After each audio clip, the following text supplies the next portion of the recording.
Hello, sir. Yes. You said in one of the debates you are not a South Indian. I am an Indian from down south. Correct. So, few leaders from down south say that if delimitation happens on the basis of population, there will be a wide north-south divide. Right. So, I wanted to know your view on delimitation. And do you think there is any sense of animosity between people of these two parts of the country?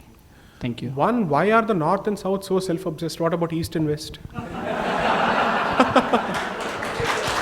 I don't understand. Look at what's happening in the northeast, no? Isn't that very important? If a similar issue had been happening in any other part of the country, would we be talking like this?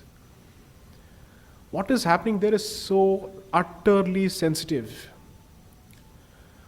The history of it, I'm happy to really speak on. I've done my reading to a limited extent on the subject. And when you look at what's happening, what the white British man could not achieve, someone else is achieving right now. It's very problematic. A new flag has reared its head under a government with a brute majority. You can't say Kashmir ka 370 gaya when somebody else is raising another flag elsewhere, no? Kashmir is not let's say a particular state. It is a state of affairs. And the lesson should be that the state of affairs must never be replicated anywhere else. Anybody does it, the state must come down on them like a ton of bricks. And India continues to be a soft state under every government. It is a soft state. Jiski lathi uski bhains is the rule that's been since 1947. Every stone pelter and everyone who takes a Kalashnikov in his hand can dictate terms to the government. And that is what is happening. What message are you giving to law-abiding people? You're basically telling me, तुम ये करोगे तो मैं तुम्हारी बात सुनूंगा. How will humans learn? अच्छा तो इसके साथ ये हो रहा है क्योंकि ये कर रहा है. Then where does this go from there? On the question of north and south,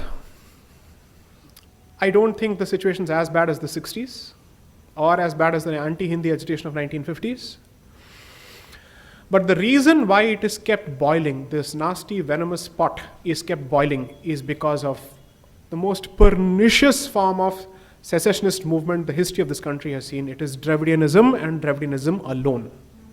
It is not Kashmir militancy because there the enemy is clear. Because there is support from across the border.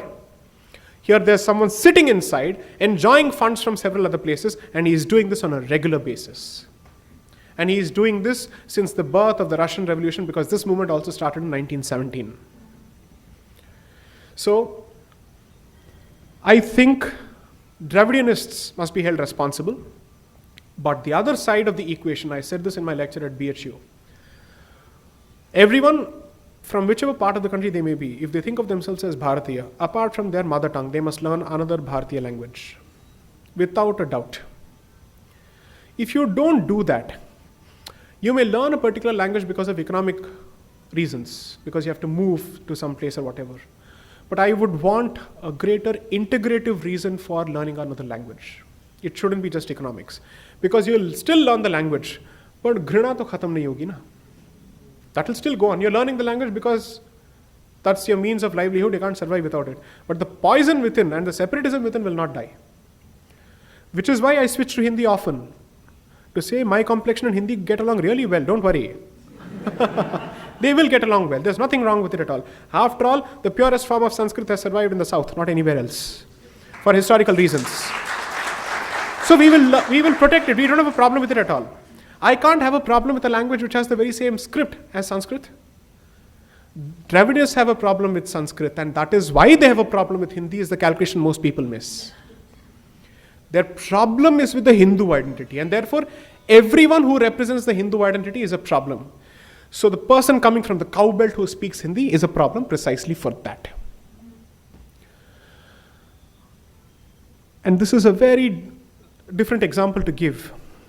I would say they were put in their place better by perhaps Nehru at some point and Indira Gandhi at some point actually. Whereas we are massaging their ego by constantly spewing this lie that Tamil is the oldest language. Don't say that. Tamil need not be the oldest language for it to be respected. There are other reasons for it. Because obviously it is certainly older than Hindi. That is equally a fact. It has its own rich literature. It has its own vocabulary.